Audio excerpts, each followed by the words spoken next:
sometimes achievement is not doing anything. I think today would be a wonderful day if I could stop rushing, be still, and just appreciate the day. Sometimes that feels like achievement, but there are other times when I've, especially writing a novel, where you've begun because you want to express something and you want to create something, and then I have a knowledge that I actually have to keep working even on a day when I don't feel like it, in order to make that thing that began into something that is a whole. And that's what feels like achievement, when I manage to do that, because it's all very well starting and it's okay finishing, but it's the thing in the middle. The real grit of a writer is what happens in the middle. And I look back and I think, yeah, I don't know where that grit came from, but I feel grateful that I have it, and that's how I managed to achieve the things I have achieved. There was one feeling in the family that I grew up in, was that it was frowned upon to be boring, which actually was quite a strain when I think back on it. There was much conversation about sort of people being suburban or dull, and so that definitely made me feel quite ashamed if I felt as if I was just having a boring phase of life. I now, as an adult, feel much more relaxed about who are these people who are judging. I mean, they probably didn't mean that anyway. My parents were both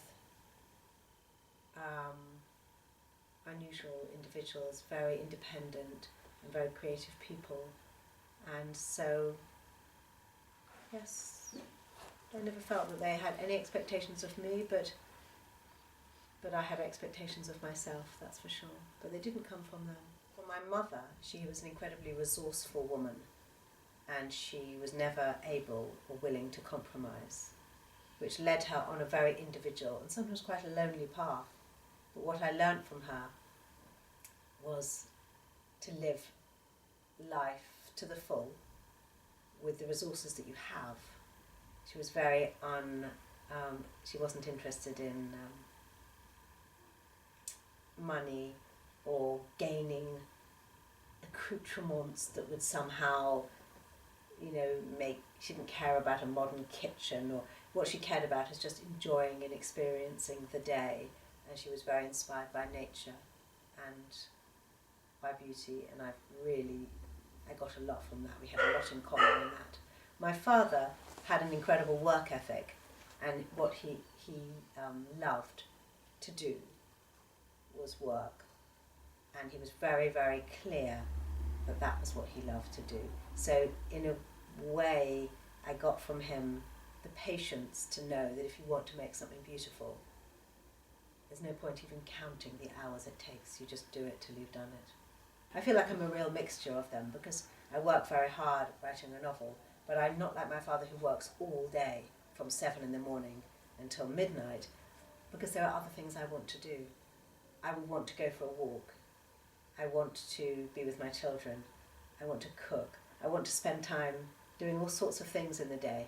So I have that from my mother, but then probably I'm more disciplined, because I do every day usually spend 3 or 4 hours very, very focused on my work in progress, which is enough for me.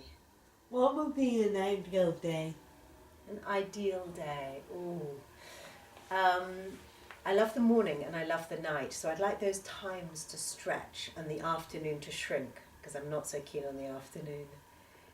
So I'd like to be able to wake up and not rush, and then to have time for a walk, and then to sit at my desk for about 3 or 4 hours uninterrupted, with no admin to attend to, but just my creative work there. A lazy lunch, maybe a sleep in the afternoon, a time with my children later when I'm refreshed, and I don't know about the night. Maybe I love being, if I was in the country, I'd love to be outside somewhere where there were no street lights, walking through the night with just the stars, maybe to a nice pub with good food. That would be an ideal day.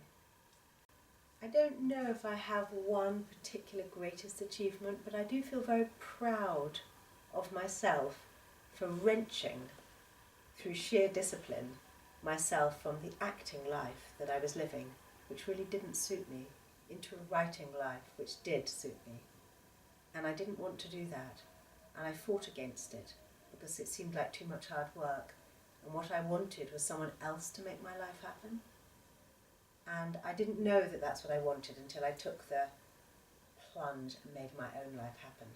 I really resisted that, but one day, I was about 26, I just decided I would sit down every single day and write.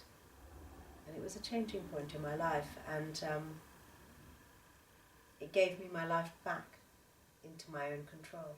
And before then, I'd been just dreaming around, hoping the phone would ring and someone would say, Esther, you have been chosen to go around the world on a Shakespeare tour, and I would never have to make any decision. It was almost like I wanted to stay a child.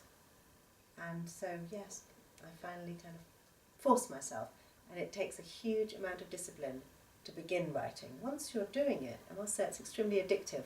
Now I have quite a lot of discipline not to write, because it feels like such a safe option. Having somebody else be in charge of what happened to me, which is what happens when you're an actor, and your agent, the casting director, somebody else has to say, yeah, okay. And so as a creative person, which most actors obviously are, you're always waiting for someone else to say whether or not you can be creative or not. And it's quite hard to do it on your own. So in a way, it just doesn't work.